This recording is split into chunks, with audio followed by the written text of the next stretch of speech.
If you're a female breadwinner, then you know the pressures that you feel day to day. The changes, the dynamics of your relationship, there's extra pressure at home and at work, with parenting and with carrying the financial load and the invisible load. So I see a lot more women today who are the female breadwinner, and I want to share some solutions, some really quick action that you can take to create a lot more ease in your life and reduce some of that pressure so you don't go into burnout. So the research has shown that in the US, with a Pew Research study, found that 40% of mothers at home are the sole or primary financial provider. 40%. And in Australia, 23% of women earn more than their male partners.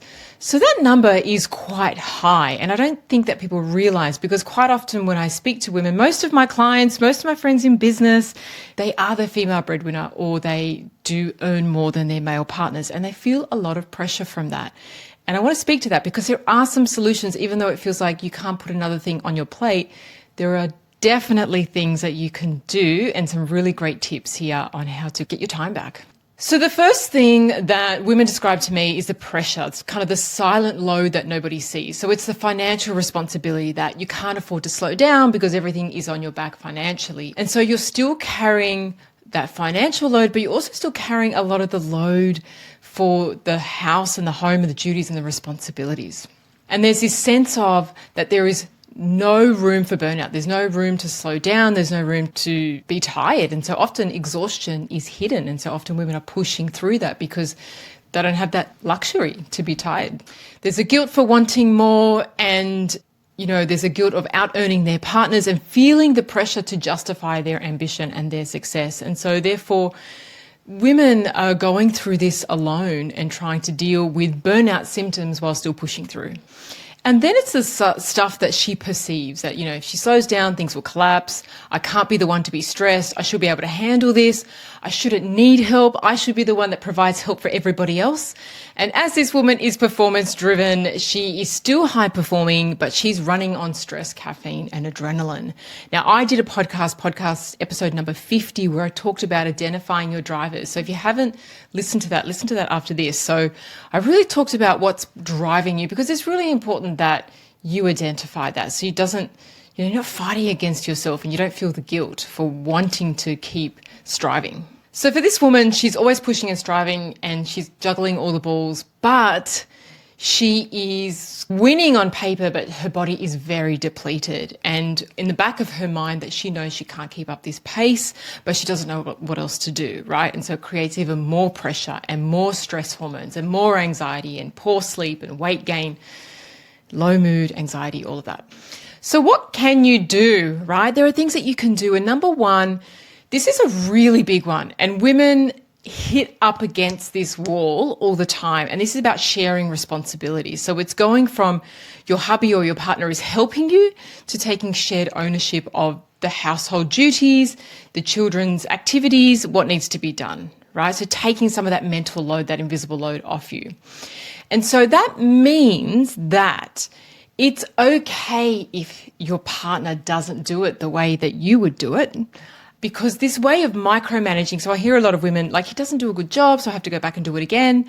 And so that is not going to help him to step up and take ownership of that role, right? He's just going to know that you're going to come in there, you're going to redo it. So what's the point of even doing it to begin with? Doesn't make sense, right?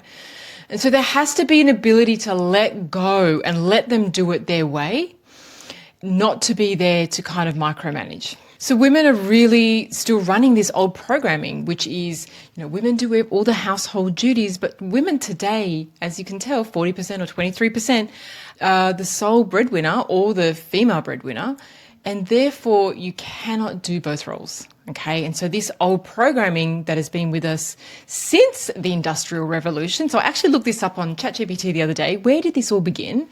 Because actually before the Industrial Revolution, it was all shared. All the responsibilities of the home and family were shared between the husband and the wife. Okay, there wasn't these roles that we have today. That all changed with the Industrial Revolution. So it is a social construct. And it's really interesting because while it's just something that was man-made, it's so embedded in our psyche that it feels that, if we're not doing these things in the house, that we're not a good mum or we're not doing the good duties inside the house. That's my job to do, right? So a lot of that you have to look at. You really have to identify what some of this old programming that you're carrying around, that maybe you watched your mother do everything. But we're really living in a different time now, and you really have to look at that programming and rewrite some rules there. There's one thing that I'll mention here is that you may get some pushback from your partner, or as you change your behaviours and as you start to delegate things and trust others to do things for you, you may get some pushback, right? And that's something you're just going to feel a little bit uncomfortable with, and then you're going to write it out, okay? And so it's normally women get to this point and they think, oh, it's just easier if I just do it, right? But you have to avoid that way of thinking, because it means you get stuck in that role. When you start your business and you bring your first team member on, or if you're in a corporate career and you bring a new team member on and they need to be trained in the way that you like things done, you do that, right? Because you know that it pays off. You know that if I put this time in, I don't have to do that role anymore.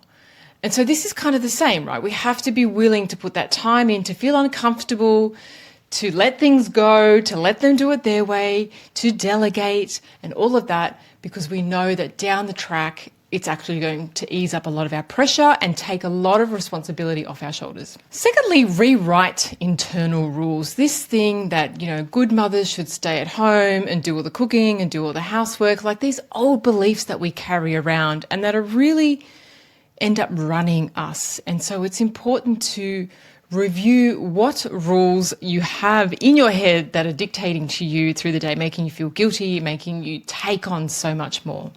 And write new ones. There's nothing, like I said, so before this was all normal for men and women to share responsibilities. It can be normal again, okay? And those are the rules that you set and you rewrite.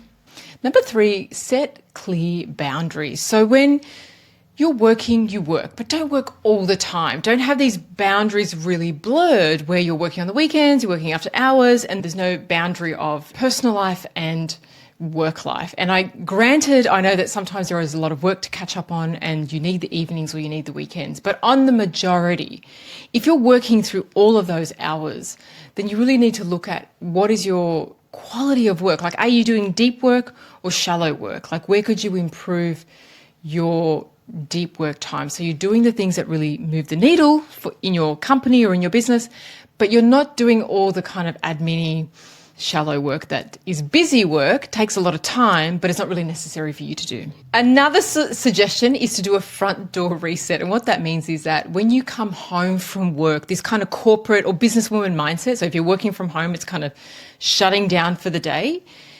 It's to really reset from that kind of leadership mindset of, project managing everything and being in charge, making the decisions and all of that stuff. Pausing when you end your day or when you walk through the front door, to really pause and shift your energy out of that, okay? Because it creates more tension in a relationship when you come home and you start bossing everyone around like they're your team, okay? And so making a conscious shift to transition from that kind of leader to a partner role or to a mother role or to a friend role. And finally, let go of the Superwoman identity, this idea that women have to do it all. And I think that, we know that we can't do it all. We can get it all done with help, but we can't do it all ourselves. And something is going to give, and it's going to be you. It's going to be your physical health. It's going to be your mental health. It could be your relationship. It could be your relationship with your children. And so something ends up being sacrificed in that process. So this idea that you have to do it all is, it's not true. And it's kind of like this really outdated idea. So I would look at your role in your relationships and your work is kind of embracing interdependence, okay, and kind of working all together as a team, I guess, to get the things that you need done and sharing those responsibilities. So don't look like everything has to be on your shoulders, even if it has been so far, okay? So it doesn't matter at what point you're at, you can always change the way that you do things, okay? Just because you've done it this way for 20 years or 30 years, it doesn't mean that this is the way that you have to continue. You can always shift gears. So being the breadwinner isn't the problem. It's when we feel like we have to do everything ourselves We don't delegate, we don't ask for help, we don't allow people to help. It's kind of this being in this one system, you're doing it all, right? That's where the problem lies, not so much in being the female breadwinner. And I think when you look at the positive sides of it, there's a lot of independence being a female breadwinner. You get to go to work and you get to socialise and have great connections and great relationships. You get to build something or be really engaged in your work and really develop your career. So there is definitely positive sides to it. And I think just that extra pressure and burden that women carry can definitely be eased through taking some of these steps. So if you have the ability to leave a comment, I would love for you to leave me a comment and let me know, are you a female breadwinner? And which of these suggestions do you really need to pick up right now? What can you do right now to really make a difference in your pressure and your stress levels to prevent you from heading into burnout?